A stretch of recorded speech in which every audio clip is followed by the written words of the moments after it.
Hey guys, it's your girl Coach Ty. I'm back again for another day. We're going to be talking about the target audience. Before you can understand what the target audience is, you'll need to know what the target market is. So, what is a target market and how is it different from the target audience? A target market, just think of a target market as a grocery store. The target audience is the bread, it's an aisle within that store. We'll use that analogy. So, a target market is a group of people, your customers, who you are marketing your product, service, or offer to. A target audience is a specific group of people within that particular market.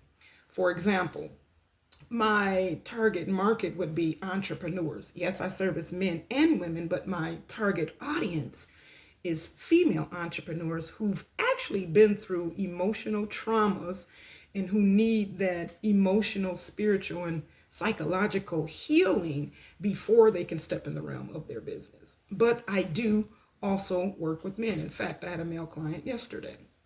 But I target my women because I'm a woman and I understand the lifestyle of a mom and going through these things versus a dad. So that's why I do that. But again, if I have men who have had traumatic experiences and need to get through that trauma, I deal with them as well. But my target market is entrepreneurs who want to build a six-figure income for themselves doing what it is that they love. My target audience is females in that realm and actually single females, but you don't have to be single. But single female entrepreneurs who are moving from their old life of trauma and stagnation to their new lives of prosperity and abundance. So that's the difference between the two. Again, imagine that grocery store. And then when you get in that grocery store, each individual aisle is a target audience. So because you have one product, you can actually design it to market to different audiences. It doesn't have to be one particular thing. Okay, so what does it take to create your target audience? We're going to talk about two things. One, your demographics, and two, your psychographics, and then some other things as well. So what are the demographics? It is things like your age. So how old is your audience? Are they in their 40s? Are they in their 50s? Are they in their 20s? Are they children? Are they teenagers? Are they college students?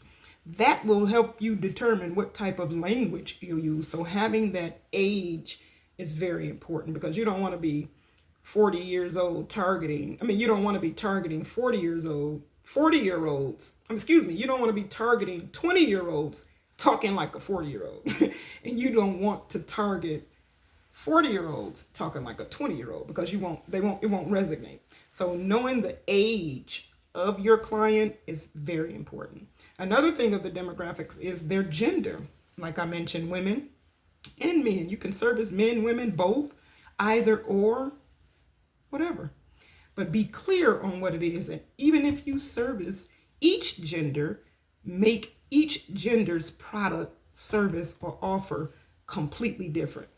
Unless we're saying acne, then men and women go through the same thing with acne. The shame from the scars, the embarrassment, the low self-esteem, men go through that too. So that it depends on your product.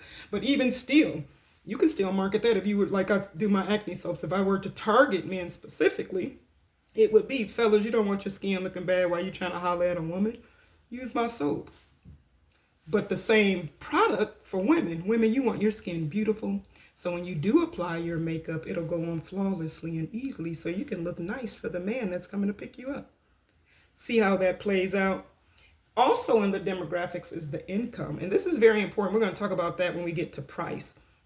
But this is very important because if your price is $5,000, but the people you're targeting, it takes them 6 months to make that,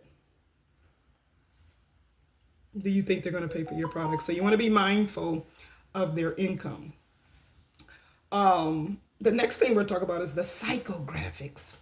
The psychographics would be the interests, the values, and the lifestyle of that person. So you'll dive deep into their mindset when you do this. So what are their thoughts? What are they thinking? Like I said, I would target people who've gone through trauma. So I know that they're probably facing depression. They're probably facing procrastination. They're probably facing low self-esteem. They're probably facing negative mindsets, negative thoughts, discouraged, down in the dumps. But they might also be experiencing mental illness, because I also work with people who have ADHD, bipolar. So it depends on what it is, but knowing their mindset is definitely important, because you can cater and gear your marketing towards that language that helps you to know what to say when it's time to say it. So you want to focus on their attitudes, their behaviors. When do they shop online? Do they shop online? Their purchasing patterns. How often do they shop? So if you know, like I know I'm targeting women with children. So I know they're probably taking their kids to school in the morning. And around 8 o'clock, 7:30, 8 o'clock. And I also know around 3:30, 4 o'clock, they're probably picking them up. So my marketing message could be to make the trip on the way to pick the kids up after having a stressful day, buy my meditation CD. That'll calm them down. So you know what it is that your audience needs. What is the family structure?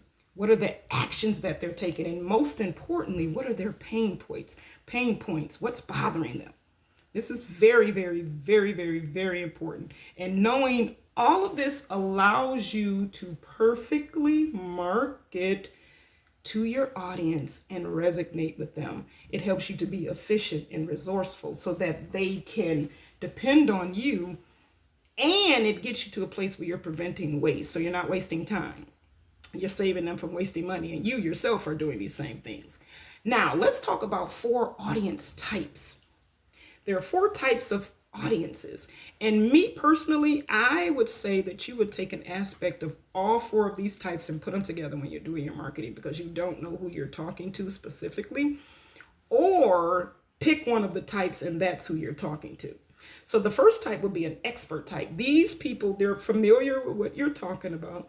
So I may talk about manifestation and the law of attraction. So you may hear this and be like, oh, okay, I know about law of attraction. You may not know it to the extent that I know it or somebody else may know it, but you've heard of it.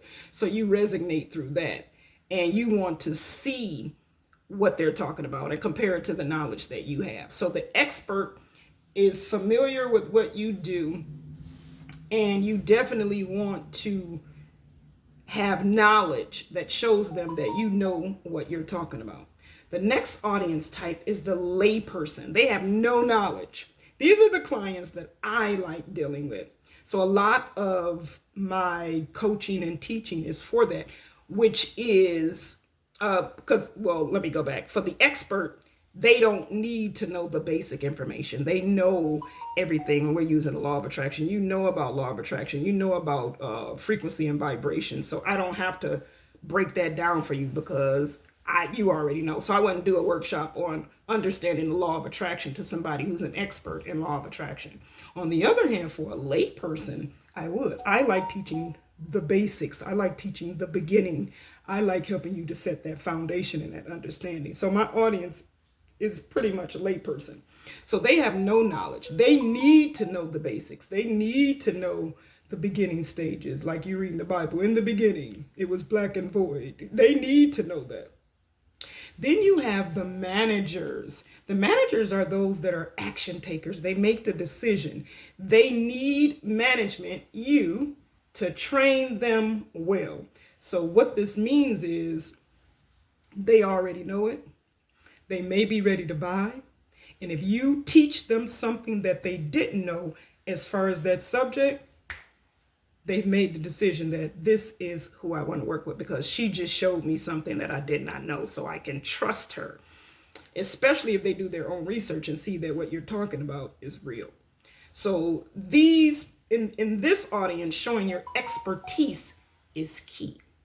Then you lastly have the technicians. Now, excuse me, it's 2 more after this. I'm sorry, it's 5. This one is the technician. They want step-by-step instructions. They want to know how to do part A. They want to know how to do part 1, part A of 1, part B of 1, part C of 1, before we move to part 2. But again, that technician, I can work with that because I like the step by step. I like the breaking it down. I like for me to give you instruction and then you ask questions and we go back and forth. They need things to be logical. If it doesn't add up, 1+1 is 2, they're not listening to you.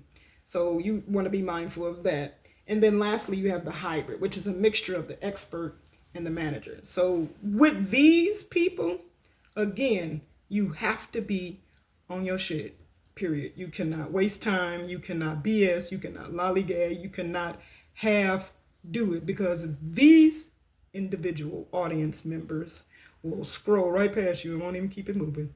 I mean, they'll keep it moving. Trust that. So the reason I say all 4 of these audience types is because you want to be clear and specific. So you don't want to waste time. You want to appear as the expert and very knowledgeable in what you're doing. You want to build that trust. You want to be able to, even if you're talking in a sense of basic knowledge, you still can briefly include everything, and then that's where you can increase your income, because you can say, if you want to know more about this particular subject topic, join me on my workshop. If you're already in advanced and you want to learn a little bit different way, then go in this direction. You can direct them from there. So you definitely want to act as if the person that you're selling to is ready to buy. So you want to create that sense of urgency. You want to communicate to them that you know what you're doing, and you want to be that professional. So knowing the things like age, gender, income, behavior patterns, how they shop, when they shop, where they shop, what they buy, how many kids they have, where they live, what's in their mind. Knowing these things will allow you to perfect your target audience strategy. So when it's time for you to market to them, you'll be on point with your content, and your people in your tribe will come straight to you. So that's what I have for today. What we need, what I'm asking for you today as an assignment is, I want you to just pretty much think of who you want to work with. There's an assignment that's following later on today, but I want you to have in your mind while watching this video, who do you like working with? Do you like working with women more than men? Do you like working with men more than women? Do you like working with children? Do you like working with pregnant women? Do you like working with couples?